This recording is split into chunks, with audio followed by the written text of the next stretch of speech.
សួស្តីអ្នកទាំងអស់គ្នាខ្ញុំបាទគឺសុផល្លេងសូមស្វាគមន៍មកកាន់វីដេអូថ្មីដែលបង្ហាញពីសេចក្តីស្រឡាញ់នៅលើឧបករណ៍មួយផ្សេងទៀតរបស់ខ្ញុំ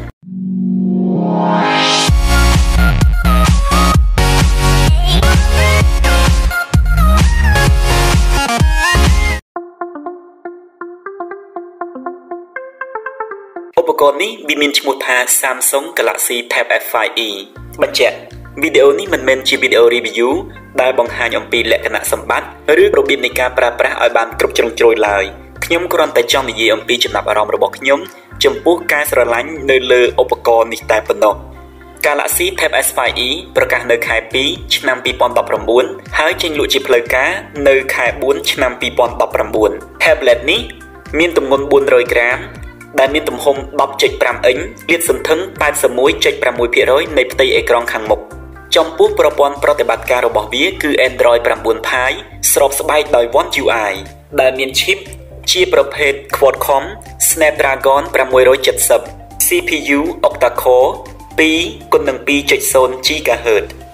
GPU Adreno 615សម្រាប់ Memory Card វិញគឺយើងអាចបន្ថែមក្រៅបានរហូតដល់ 1TB សម្រាប់ memory ក្នុងម៉ាស៊ីនវិញគឺមាន2ជម្រើស 64G សម្រាប់ RAM 4G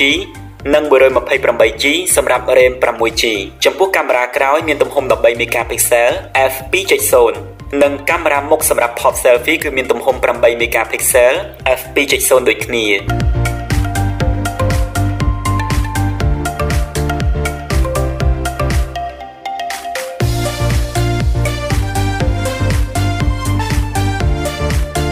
ចំពោះការបញ្ចេញសំឡេងវិញ Tablet នេះប្រើ speaker AKG នៅអមគ្រប់ជ្រុងទាំង4តែម្ដងបញ្ចេញសំឡេងបានល្អជាមួយនឹងប្រព័ន្ធបច្ចេកវិទ្យា Dolby Atmos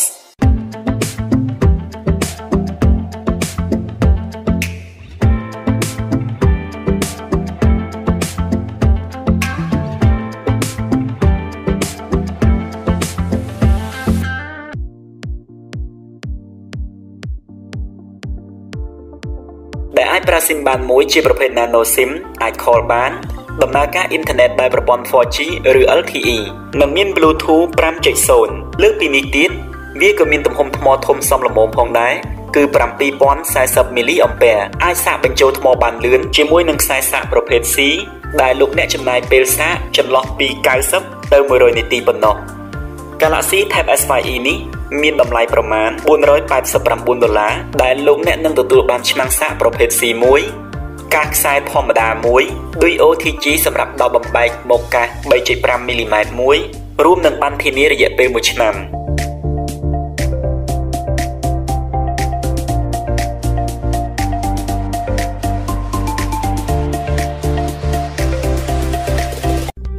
To receive more useful videos,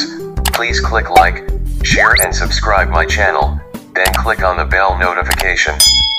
Thanks everyone for watching this video.